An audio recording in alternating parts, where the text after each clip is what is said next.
All right, hey everyone, Kazuchi's Gaming coming at you today with another video. Valve earlier, while I was at work, announced some new Steam hardware. So we're gonna watch this video, and then we're gonna go over that. And then I've got a website with some specs and stuff that we're gonna go over as well. But anyway, let's get Hey into this. everyone, this is Steam Deck. Steam Deck is our powerful, portable, handheld gaming PC that lets you take your Steam To library with anyone you that's thinking anywhere. about buying We're pretty this, proud of it. do it. People who own Steam Decks have been playing everywhere, and we couldn't be happier with the response we've heard from all of you. We're excited to talk about the future of Steam Deck, but not today, because this isn't a video about the future of Steam Deck. This So to anyone who didn't pick up on that, obviously that's a tease for the Steam Deck 2 or whatever the hell they're going to end up calling it in the end. is a video about the future of Steam hardware. Today, we're announcing 3 new members of the Steam hardware lineup. All connect you with powerful PC gaming. All are optimized for gaming with Steam, and all are shipping in early 2026. Let's start with this one.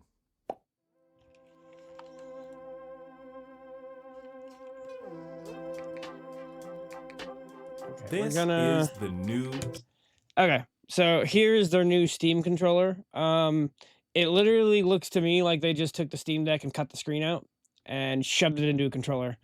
You've got the Steam Deck D-pad, which some people have complained about.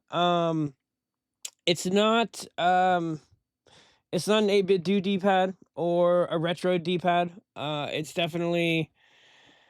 It's not the best. It's better than PlayStation and their 4 buttons, that's for sure. And I've got a lot of other third-party controllers. It's kind of akin to this thing on this Zen Pro Gillicut controller. It's not a lot different. Well, I think the Steam Deck one pivots a little better.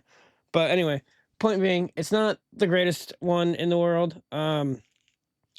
The sticks look no, they look about the same. Same menu and start buttons. I was looking at Steam controller. pictures of this thing earlier, The new and Steam the controller buttons puts were all looking of a your little Steam flatter. games at your fingertips, so you can play wherever and however you want. Just like with Steam Deck, we want you to be able to play any game with your Steam controller, even games never built with a controller in mind. It has all the great features from Steam Deck, like track. Okay, so as far as the list of features go, dual trackpads are back. Obviously, you saw from that. HD haptics, from what I understand, and I think they may get into this. I haven't actually watched this video. I've just read about this. The haptics are supposed to be better than the Steam Deck, which is good. Gyro. Gyro is actually more important to me now than it ever has been. I've been having an issue with Switch emulation and Breath of the Wild specifically. I've got controllers that get read as X input, and then Windows doesn't want to pick up on the haptics, even though the controllers have them. So hopefully there's a way to adjust that, not do that. Whatever may have you. But hopefully that's good.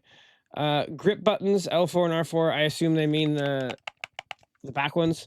Full size controllers. Cap sensitive thumbsticks. So for those that aren't aware, the cap sensitive sticks, a lot of people aren't aware of this. Your Steam Deck has these. There is actually an input when you touch the top of the stick on the Steam Deck. If you have the controller app open, the one that just tests your input and stuff, there is actually a sensitive input to just touch the tip. You can map that to whatever you want, as long as the software you're using will pick it up. Most people don't even realize it's a thing, but yeah, it is a thing. There's actually a separate wire wired into there, which when you're switching stuff out and you're putting in when you're switching out your sticks, you don't necessarily have to solder that in. But anyway, that's neither here nor there.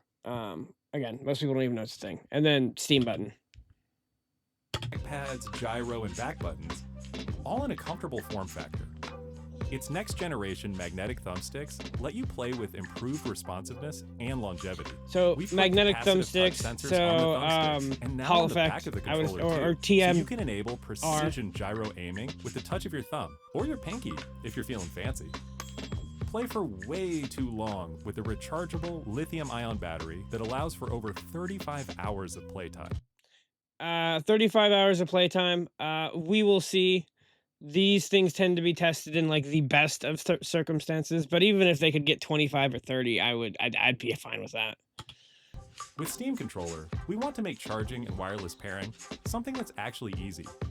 That's why we created the Puck. The Puck is a combination wireless adapter and magnetic charger included with every Steam controller. Snap it on to charge. Once you're charged up, snap it off again. You can play over Bluetooth or a wired connection too. The new Steam controller. So from what it sounds like, and what I read earlier, this is more or less their version of a dongle, which I prefer. It's going to be a little weird having it attached to a cable like that. I usually just shove the dongle, you know, of whatever controller I have into my PC and roll with it. But I will learn to deal with this, I guess. And then lately, 8BitDo's been selling docks with their controllers with the dongle on the bottom of them. But anyway, moving on. Works with any device running Steam or Steam Link, whether it's a PC, Mac, handheld, smartphone, Steam Deck, or the new Steam Machine. Oh, this is the new Steam Machine. All right. So here's the thing that a lot of people are excited about. The GameCube. Steam Machine is a powerful gaming PC in a small but mighty package. It looks like we have games on the big screen. It's quiet too, which is crazy, the fronts are switch out. You can customize them. Powered by a discrete, semi-custom AMD GPU, enabling 4K gaming at 60 frames per second with FSR. Steam Machine. Okay. In my opinion, that remains to be seen. That will be on a game-by-game basis at the very least. Machine runs SteamOS, made for a bigger screen, built for gaming in your living room, your office, or wherever you play, with the rest of your PC accessories. Steam Machine borrows some great features from Steam Deck, like lightning-fast sleep and wake, an SD card slot to easily expand your storage. And the SD card slot's interesting. I don't know of any console type device that's done that yet. I guess technically the Switch and the Switch 2. Cloud saves isn't necessarily a feature of the device. Well, I guess they're kind of marketing this to console players, so that might be why they're advertising that. That's more of a Steam store feature, but as is the friends list and the Steam chat, whatever, I'm splitting hairs here. Bring some new tricks of its own, like a customizable LED strip, which can show different system functionalities, or your own light show. Steam Machine is a PC, so run whatever software you want, and it works with all your favorite desktop and gaming accessories. So it looks like they're running Linux there. And with the Steam controller, with the low latency wireless connectivity of the Steam controller. Comes with the Steam controller, right, and it's great for streaming your games to your phone, tablet, laptop, Steam Deck, or Steam Frame. Oh, okay. As far as the Steam Frame is concerned, I'm gonna tell you right now, I don't know shit about VR. I don't own one. I have no interest in owning one. So as far as the video goes, I'm gonna stop that right here. Just because I don't really know much about it. I've tried. I've got a friend that's got an Oculus 2, I think it is, and I've tried that a couple of times. But other than that, I don't know shit about that. So we're gonna go ahead and skip the VR stuff. You can boo me in the comments, whatever. I've got an article here, written by Addy, from gamersocialclub.ca. If you want, go ahead and check these guys out for all of your like written news needs. I actually used to write for these guys, and I've just been far too busy to do anything about that. But they're cool friends. They do things right. They don't report on rumor and innuendo. So if you're not a fan of that, you won't get any of that here. But if you are a fan of that, just, be aware. You're not going to get a ton of speculation or anything. I'm going to go ahead and leave a link to this article, as I'm using it for a source, as I always do with my sources and whatnot. So yeah, go ahead. And obviously the Valve video will also be in the description of this video. So yeah, if we scroll down here, we got the Steam Machine, which we kind of already, went over that. There's going to be two different storage options with this, either the 512 or the 2 terabyte version. From what I read, you are going to be able to switch out the drive in it. Unlike it sounds like it's going to be a full size M.2 instead of the type that the Steam Deck has, which was a little bit of a pain in the ass to find. I with the Steam Deck, I went and got the 64 gigabyte version. I think it was part of Wave 3 as far as the deliveries go, and then I just bought, I think for 20 or 40 bucks or something, bought a replacement, and it's been working fine ever since in that department. So if I were to get this box, I'd probably get the 512 version and just upgrade it. It sounds like you're going to be able to do that too. Both will take micro SD cards, which is awesome. It does advertise 4K at 60 FPS with FSR. I'm assuming that's going to be FSR 3, but they didn't advertise, one way or the other. Wi-Fi 6E, Bluetooth 5.3, wireless adapter for Steam controller pairing. Again, the device will come with a controller. Going down here, we have some specs. A semi-custom AMD Zen 4. So as far as the CPU and the as far as the power of this, so the GPU, RDNA 3, this thing has been compared, for what I have read, to be kind of the GPU's been compared to be kind of a neutered version, a little bit of a 4060. And then the CPU is an interesting choice. I know I kind of ran up and down there. 6 cores, 12 threads is not really standard with devices. Typically you'd want 8 cores and 16 threads. So they've kind of underdid it there, but the Steam Deck is a 4-core, 8-thread device. So, with SteamOS and that, you can get some pretty decent performance out there. Not the 30% performance jump that was advertised in those fucking articles recently. That's not a thing. That guy screwed that up. Joey's Retro Handheld actually was the one that pointed that out. I'll find his video and put that in the description too, just cause. 16 gigabytes of DDR5, pretty standard. Like to see that. 8 gigabytes of GDDR6 RAM. That is, well, if it's being compared to a 4060, I guess that's not the 16 gig version that they're talking about. That's a little disappointing. I have in my PC, I'm running a 7800 XT with 16 gigabytes of RAM.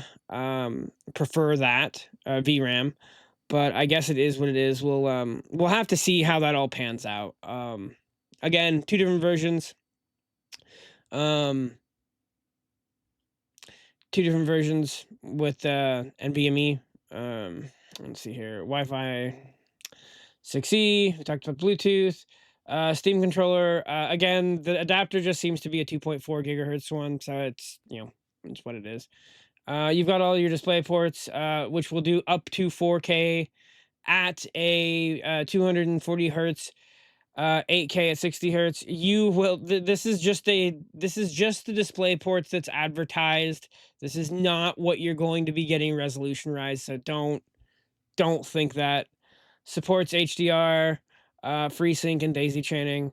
HDMI 2.0. I thought I read that it was HDMI 2.1 earlier, but maybe I'm mistaken there.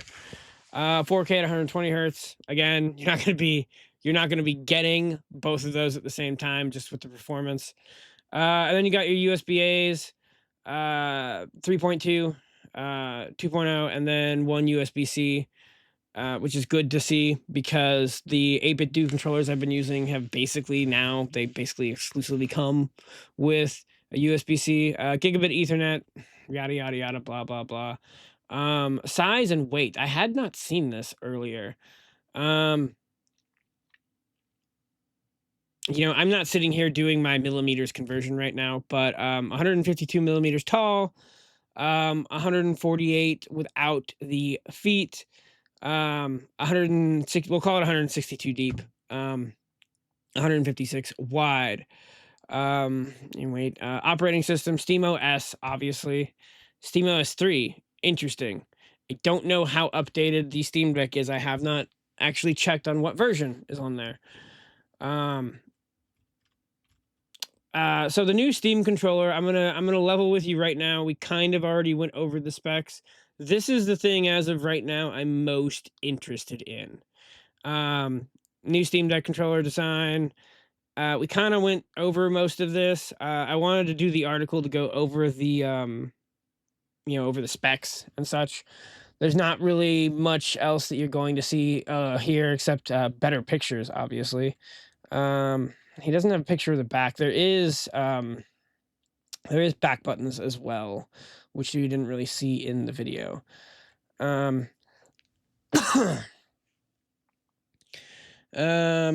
We already kind of went over this. 6-axis, which is gyro. Yeah, there's really not. Again, it does Bluetooth, and you can plug it in if you don't want to use the dongle Steam Puck, which I will be using. I don't.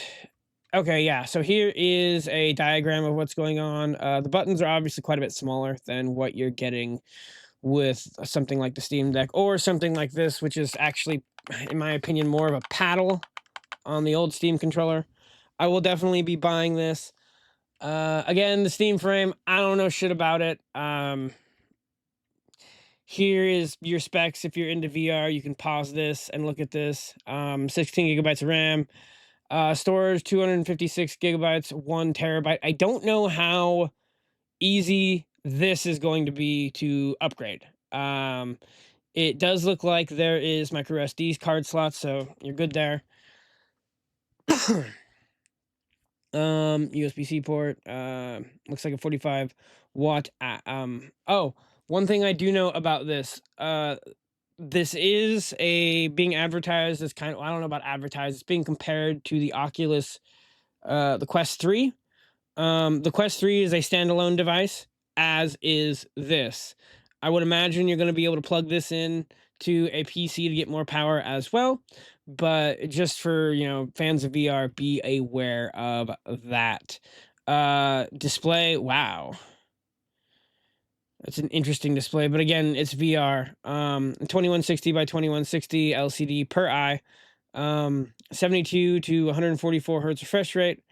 144 hertz is experimental. I don't know if I would count. I mean, I can say, based on my experience with the Steam Deck, they're really great at updating stuff. But if something is advertised as experimental like that, again, I don't know a lot about VR, but you need to get something for what it is and not what it's going to become. If they're making promises about stuff that's going to come on down the road, I always take that stuff with a grain of salt.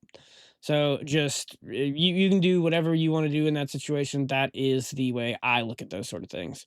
Eye tracking. I had heard from a friend online that I believe the PSVR 2 was like the only one or the cheapest one that does eye tracking. So I'll be interested to see how the price of this pans out, which will bring me to prices. There's a lot of speculation about this sort of stuff online. We don't know shit. I would like to see the box come in at somewhere between 300 and 500. The closer to 3, the better. I'm not necessarily making that a prediction. Hold on a second.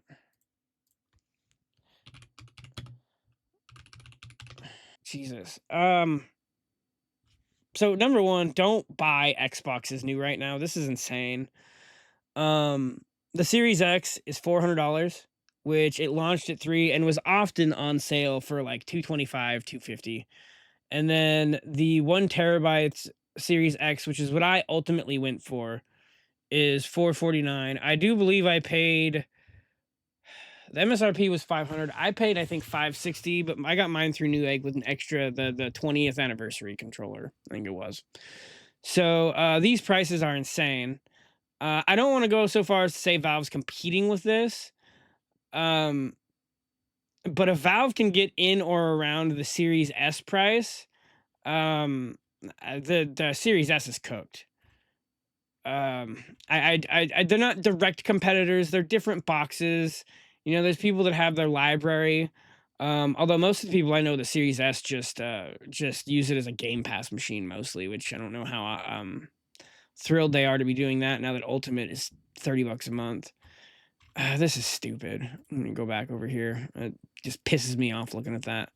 But so, if Valve can get around that $400 price point with the Series S, somewhere in there, 400 or 500 bucks, I think that would be great. This is obviously offering something, Jesus, way different than what Xbox is doing. Although that could change. I'm not going to speculate too much as far as like is Xbox's next device cooked, because I've heard a lot of speculation about that. Maybe not. I don't have a crystal ball, so that's what we're dealing with this. I thought I'd report on this. As far as emulation is concerned, this thing's gonna be a fucking beast. There's no ifs, ands, or buts about that. I didn't see anything about a desktop mode, although we watched the video and it looks like I saw people using Linux, so obviously it's gonna have a desktop side just like the Steam Deck does. So one quick thing, as far as the box is concerned, I don't think I'm going to buy one. However, I am interested to watch the performance of this thing, because I think this thing may tell us a lot about what the Steam Deck 2 is ultimately going to be. I'm gonna whenever the Steam Deck 2 does come out, I'm gonna go ahead and take a wild shot in the dark and say all the accessories I have for the Steam Deck 1, including my third-party docks, are going to work just fine.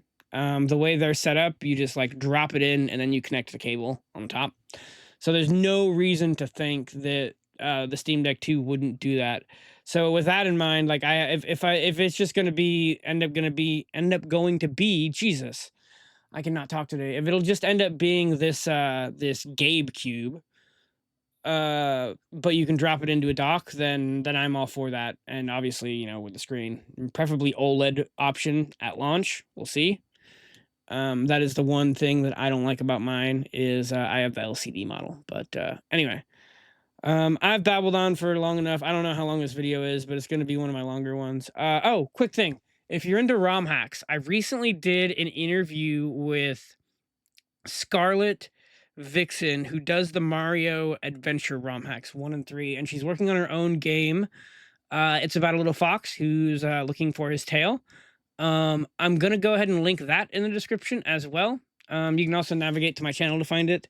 It's about an hour. I think it's a really cool interview. You don't see a ton of interviews with people that do ROM hacks out there. I want to do more of them, so I may do a couple more. I've got some feelers out there for some people, so when I get answers back on those, we'll go from there. But I'm hoping to do more stuff like that. If you could give that a listen and tell me what you think in the comments, that would be awesome. As far as this video is concerned, like, comment, subscribe, all that shit that I like you to ask you to do all the time. And I will talk to you in the next video.